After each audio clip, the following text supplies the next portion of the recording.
MS Ramaiah ಆಸ್ಪತ್ರೆಯಲ್ಲಿ memorial ಟ್ರೈಕ್ ಕ್ಲಿನಿಕ್ಗೆ ನಟಿ ಮಾಳವಿಕಾ ವಿನಾಶ್ ಚಾಲನೆ ನೀಡಿದರು. ಈ ವೇಳೆ ಆಸ್ಪತ್ರೆಯ ಅಧ್ಯಕ್ಷ ಡಾಕ್ಟರ್ ಗುರುದೇವ್, ಡಾಕ್ಟರ್ ಸತೀಶ್ ಸೇರಿದಂತೆ ಹಲವರು ಭಾಗಿಯಾಗಿದ್ದರು. ಮಕ್ಕಳ ಬೆಳವಣಿಗೆ, ನರರೋಗ ಸಮಸ್ಯೆಗೆ ಉತ್ತಮ ಚಿಕಿತ್ಸೆ ಇದಾಗಿದೆ.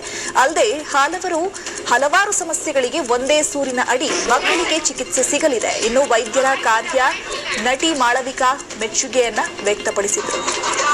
ಒಂದೇ ಸೂರಿನ ಅಡಿಯಲ್ಲಿ ಅಂದ್ರೆ ಒಂದು ಅಂಬ್ರೆಲ್ಲಾ ಅಡಿಯಲ್ಲಿ ಬೇರೆ ಬೇರೆ ರೀತಿಯ ಚಿಕಿತ್ಸೆಗಳು, ಅದು ಮಾನಸಿಕ ಇರಬಹುದು, ದೈಹಿಕ ಇರಬಹುದು, ಈ ಎಲ್ಲ ಅಂಶಗಳನ್ನು ಒಳಗೊಂಡ ಒಂದು ಯೂನಿಟ್ನ ಪ್ರೈಡ್ ಅನ್ನೋದನ್ನು ರಾಮಯ್ಯ ಆಸ್ಪತ್ರೆಯವರು ಇವತ್ತು ಅದಕ್ಕೆ ಉದ್ಘಾಟನೆಯನ್ನು ಮಾಡಿ ಎಲ್ಲ ತೊಂದರೆ ಇರುವ ಮಕ್ಕಳಿಗೆ ಸಹಾಯ ಇರಲಿ ಅನ್ನೋ ಕಾರಣಕ್ಕೆ ಮಾಡ್ತಾ ಇದ್ದಾರೆ.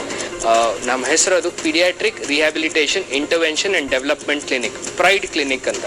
ನಾವು ಎಲ್ಲ ಒಟ್ಟಿಗೆ ಮಕ್ಕಳನ್ನು ಇವ್ಯಾಲ್ಯೂಯೇಟ್ ಮಾಡಿ ಟ್ರೀಟ್ಮೆಂಟ್ ಮತ್ತು ಚಿಕಿತ್ಸೆ ಕೊಡೋದ್ರಲ್ಲಿ ಈ ಪ್ರೈಡ್ ಕ್ಲಿನಿಕನ್ನು ಶುರು ಮಾಡುತ್ತಿದ್ದೀವಿ. ಈ ಕ್ಲಿನಿಕ್ ನಾವು ಪ್ರತಿ ಫ್ರೈಡೇ ಆಫ್ಟರ್ನೂನ್ಸ್ 2 to 5 ನಾವು ಶುರು ಮಾಡ್ತಿದ್ದೀವಿ. We request you all to make use of this facilities in this clinic.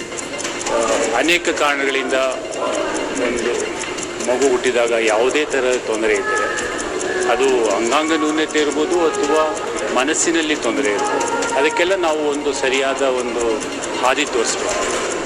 ಆ ವಿಚಾರವಾಗಿ ಇದು ಪ್ರೈಡ್